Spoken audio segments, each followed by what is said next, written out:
उपमुख्यमंत्री शिंदे हे सागर बंगल्यावर दाखल झालेत। एकनाथ शिंदे वर्षा बंगल्यावरून सागर बंगल्यावर दाखल झालेले आहेत। एकनाथ शिंदे सागरवर देवेंद्र फडणवीस यांच्यासोबत चर्चा करणार आहेत। त्यामुळे आता घडामोडींना वेग आल्याचं चित्र आपण पाहतोय। उपमुख्यमंत्री एकनाथ शिंदे हे सागर बंगल्यावर दाखल झाले आहेत।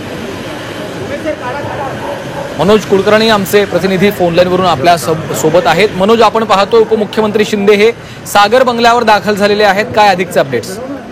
अगदी बरोबर आहे। 5 मिनिटांपूर्वीच उपमुख्यमंत्री एकनाथ शिंदे हे मुख्यमंत्री देवेंद्र फडणवीस यांची भेट घेण्यासाठी सागर निवासस्थानी दाखल झालेले आहेत। यामध्ये येणारं अधिवेशन आणि तत्पूर्वी मात्र मंत्रिमंडळाचा विस्तार करायचा आहे आणि त्या अनुषंगाने मंत्रिमंडळ विस्तार करायचा असल्यामुळे कुठल्या मंत्र्यांना कुठली खाती द्यायची आहे, किती कोणत्या मंत्र्यांना यायचे आहे आणि किती मंत्रिपद त्यांच्या म्हणजे शिंदे गटाला मिळणार आहेत किंवा अजित पवार गटाला मिळणार आहेत, त्यावर जी अंतिम यादी आहे ती अंतिम यादी पूर्ण होईल असं समजतंय आणि त्यासाठीच ही भेट या ठिकाणी घेण्यासाठी आलेली आहे। सूत्रांकडून मिळालेल्या माहितीनुसार उद्या शपथविधी होण्याची शक्यता वर्तवण्यात येत आहे आणि त्याच अनुषंगाने आज शेवटचा हात फिरवायचा आहे अशाच प्रकारचं हे बोलणं असल्याचं सांगितलं जात आहे। त्यामुळे आता एकनाथ शिंदे आणि देवेंद्र फडणवीस यांची चर्चा सुरू झालेली आहे आणि नेमकं बाहेर पडल्यावर एकनाथ शिंदे काय सांगतात याकडे आता सर्वांचं लक्ष लागलेलं आहे।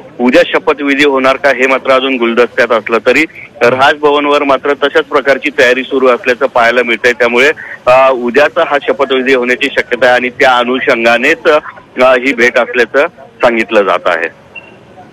निश्चितच धन्यवाद मनोज या सविस्तर माहितीसाठी।